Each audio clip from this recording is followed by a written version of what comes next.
Isa ito sa paborito ng aking mga anak, kaya naman ito at gagawa tayo ng Shanghai. Meron po tayo dyan breast part ng manok, Shanghai wrapper, itlog, carrots, cheese, luncheon meat, sibuyas, bawang at celery.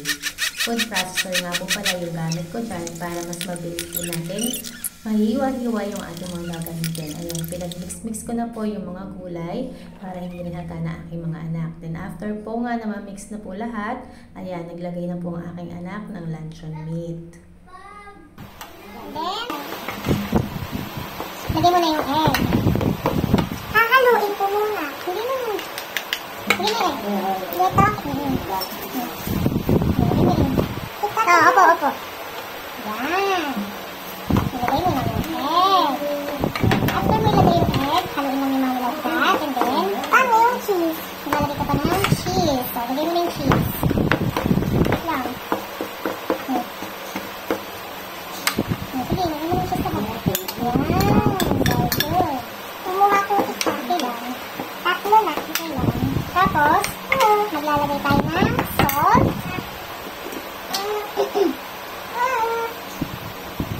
Maglalagay tayo ng salt. Turuan ano? Salt. May pepper. Black pepper.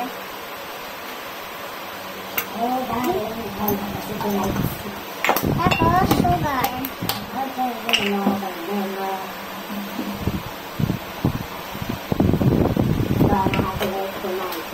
Tapos, maglalagay din tayo ng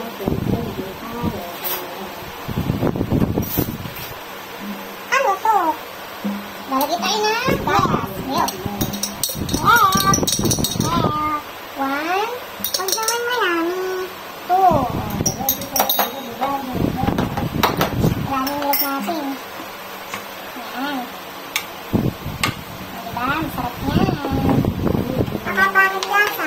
Masarap yan. Nagawa mo na ba yung dati? Yung birthday ni Kuya? Ngayon ko lang po. Ito lang ang lalagay. Pagkatapos nga po nating i-mix lahat ng ating mga sangkap, ay nagtry po ako magpiprito po ng isa. Ayan, nagbalot po ako ng isang peraso at ipiprito po natin para po malaman po natin at may adjust ang lasa kung may kulang pa. Yan, yung bunso ko pong anak ang magtatry kung masarap. At yan, nasarapan nga po siya. At diniretso ko na nga po lahat ang pagbabalot para matapos ko na po yung gagawin Shanghai. Ganyan po yung ginagawa ko. Yung nilalagyan ko po ng plastic para hindi magdikit-dikit sa ref pag tumigas na yung ating Shanghai. Ganyan nga po pala yung paglalagay ko ng plastic. At yun nga pong bala may natira kasi naubos na po yung wrapper. Sakto nilagyan ko po ng pasas at pinya. At yan, naging imbutido po siya.